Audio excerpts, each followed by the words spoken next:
Sir అందరికీ నమస్కారం అండి. రాష్ట్ర ప్రభుత్వం ఎన్నికల కోడ్ వచ్చిన తర్వాత కూడా చాలా బరి తెగించి వ్యవహరిస్తూ ఉన్నది. ముఖ్యంగా పోలీసు శాఖ బరి తెగించి వ్యవహరిస్తూ ఉన్నది. చట్టంతో పని లేదు, వాళ్ళ విధి విధానాల్ని గౌరవించట్లేదు. నిన్న సాక్షాత్తు భారతదేశ ప్రైమ్ మినిస్టర్ మోడీజీ గారు ముఖ్య అతిథిగా అటెండ్ అయ్యారు. చిలకలూరుపేట ప్రజాగళం సభ Telugu Desam party, Janasena party, Bharatiya Janata party మూడు కలిపి సభ పెడితే లక్షలాది మంది వచ్చారు. మేము ఊహించిన దానికంటే జనం వచ్చారు. ఇలా ప్రైమ్ మినిస్టర్ వస్తున్నారు, పెద్ద సభ కండక్ట్ చేస్తున్నాం, కావలసిన సెక్యూరిటీ అరేంజ్మెంట్స్ చేయండి అని చెప్పి 12వ తారీఖునే తెలుగుదేశం పార్టీ ప్రధాన కార్యాలయం నుంచి డీజీపీ గారికి లేఖ పంపించాం. వాళ్ళు ఏం చేయాలి? ఇమ్మీడియట్గా అదంతా చూసి సెక్యూరిటీ అరేంజ్మెంట్ చేయాలి. నిమ్మకు నీరెత్తినట్లుగా కూర్చొని నిన్న సభను చిన్నాభిన్నం చేయటానికి ప్రభుత్వమే ప్రయత్నం చేసింది, పోలీసు శాఖ ప్రయత్నం చేశారని చెప్పడానికి చాలా బాధపడుతున్నాం. ట్రాఫిక్ రెగ్యులేట్ చేయలేదు, మేమంతా చెప్పినా జనాన్ని రెగ్యులేట్ చేయలేదు. సౌండ్ సిస్టమ్ ఉన్న పెద్ద పోల్స్ పెట్టామే అక్కడ, దాని మీద ఎక్కి జనం తొక్కుతూ ఉంటే ఎన్నిసార్లు మైకులో చెప్పినా కూడా, ఎన్నిసార్లు మా వాలంటీర్ చెప్పినా కూడా ఒక్క పోలీస్ కానిస్టేబుల్ కూడా అక్కడికి వెళ్ళలేదు, ఒక్క పోలీసు కూడా వాళ్ళని దిగమని చెప్పలేదు. అది ప్రైమ్ మినిస్టర్ సభ అనుకున్నారా, లేకుంటే దాన్ని పోయే దానయ్య సభ అనుకున్నారా? మాకైతే అర్థం అవ్వట్లేదు.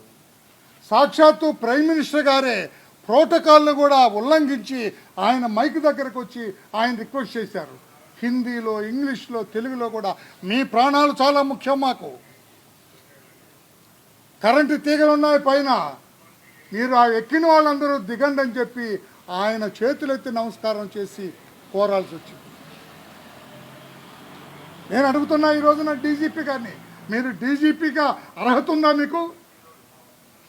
నేను అడుగుతున్నా ఇంటెలిజెన్స్ అడిషనల్ డీజీని, పోలీస్ అధికారిగా వ్యవహరించే తీరు ఇదేనా? ఐజీ పాలరాజుని అడుగుతున్నాం, మీరు ఐజీయేనా? మీకంటే ఒక కానిస్టేబుల్ బ్రహ్మాండంగా చేస్తాడు అక్కడ. ఆ ఎస్పీ పల్నాడు, అతను అనవసరంగా కాకి చొక్కా వేసుకున్నాడు. ఏమి వీళ్ళకి చొక్కా ఏది లేదనుకుంటా, వైసీపీ వాళ్ళకి చొక్కా ఉందా? ఏదో 3 రంగుల బ్లూ చొక్కా వేసుకొని తిరగాలి ఆయన. ఆయన వైఎస్ఆర్ కాంగ్రెస్ పార్టీ కార్యకర్త రెడ్డి గారు, పోలీస్ ఆఫీసర్ కాదు. పల్నాడు ఎస్పీ అసలు అతను పోలీస్ ఆఫీసర్ అని అనకూడదు, అతన్ని వైఎస్ఆర్ కార్యకర్త అండ్ పోలీస్ ఆఫీసర్, అది ఆయన హోదా. అతనేమి చేస్తున్నాడో తెలియలేదు. నిన్న సభను భగ్నం చేయటానికి ఆయన శాయశక్తుల్లో ప్రయత్నం చేశాడు. 1,50,000 మంది వస్తారని ఇంటెలిజెన్స్ రిపోర్ట్ ఇచ్చారట. అక్కడ 10 లక్షల పైన జనం వచ్చేటప్పటికి ఈ సభను భగ్నం చేయాలని ఇంటెలిజెన్స్ డీజీ కూడా కంకణం కట్టుకున్నారు. ప్రధానమంత్రి మాట్లాడే సభలో మైక్ డిస్టర్బ్ అవుతుంది, దూరంగా పంపించండి అని చెప్పినా చేయకుండా 11 నిమిషాలు ఆయన పలుసార్లు మైక్ డిస్టర్బ్ అయితే ఎవరిది అది? పోలీసుల వైఫల్యం కాదా?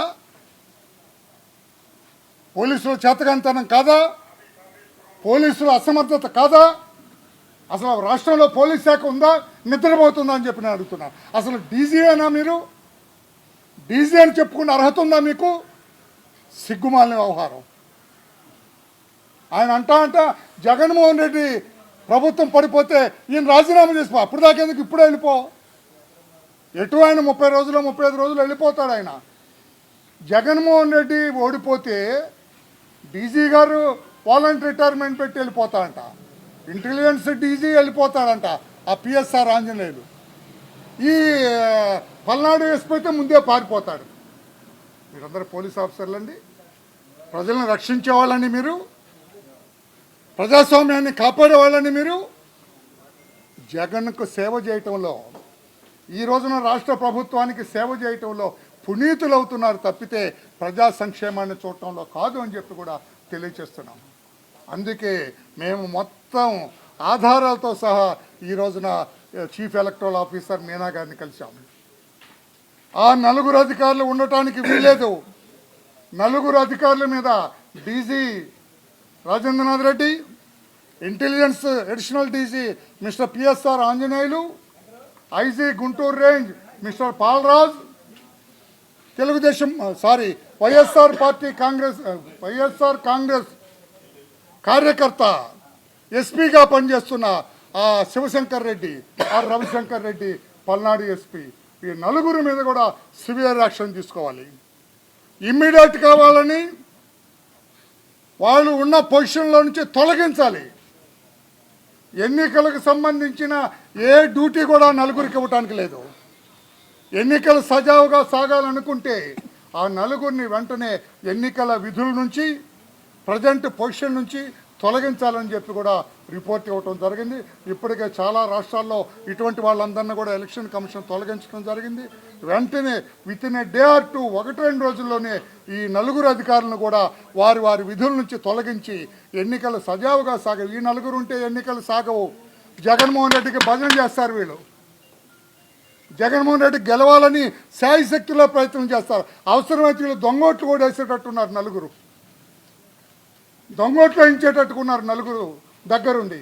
అందుకని ఈ నలుగురు ఉంటే ప్రజాస్వామ్యానికి చేటు కనుక ఈ నలుగురిని వారి వారి విధుల నుంచి తప్పించాలని చెప్పి కూడా కోరటం జరిగింది. భారతదేశంలో ఎక్కడా కూడా ఒక మైక్ డిస్టర్బ్ అయితే ప్రధానమంత్రి 11 నిమిషాలు కరెంటు పోయింది. కరెంటు పోతే పోలీసులు కరెంటు వాళ్ళతో మాట్లాడొద్దండి. కరెంటు పోతే మేమేం చేస్తాం? మేమేం చేయటం ఏంటి? అసలు ప్రైమ్ మినిస్టర్ సభకు కరెంటు పోద్దండి.